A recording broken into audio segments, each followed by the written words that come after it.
நாகூர் தர்கா கந்தூரி விழாவை முன்னிட்டு தமிழ்நாடு அரசால் வழங்கப்பட்ட சந்தன கட்டைகளை பாரம்பரிய முறைப்படி அரைக்கும் பணி தீவிரமாக நடைபெற்று வருகிறது.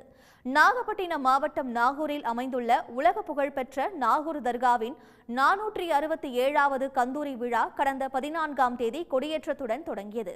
விழாவின் முக்கிய நிகழ்வான நாகூர் ஆண்டவருக்கு சந்தனம் பூசும் நிகழ்வு நாளை நடைபெற உள்ளது.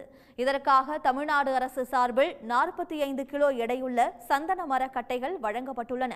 அதை நாகூர் ஆண்டவர் சன்னதியில் வைத்து யாத்ரீகர்கள் ஜவ்வாது கலந்த பன்னீரில் ஊற வைத்து சிறு சிறு துண்டுகளாக்கி அரைத்து வருகின்றனர். நாகூர் தர்கா கந்தூரி விழாவின் போது சந்தனம் சமாதியில் ஆண்டவர் சமாதியில் சந்தனம் பூசுவதற்காக இந்த சந்தன கட்டைகளை வருடந்தோறும் வழங்கி வரும் தமிழக அரசுக்கு இந்த தருணத்தில் நாகூர் தர்கா சார்பாகவும் நன்றியினை தெரிவித்துக் கொள்கிறேன். அத்துடன் நேற்றையிலிருந்து சந்தனம் அரைக்கும் பணி வெகு விரைவாக நடைபெற்று கொண்டிருக்கிறது.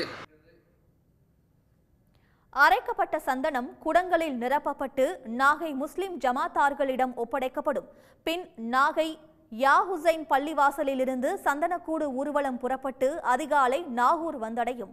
பின் தர்கா வாசலில் சந்தன குடங்கள் இறக்கப்பட்டு நாகூர் ஆண்டவருக்கு சந்தனம் பூசும் வைபவம் நடைபெறும். உடனுக்குடன் செய்திகளை தெரிந்து கொள்ள சன் நியூஸ் பெல் ஐகானை கிளிக் பண்ணுங்க.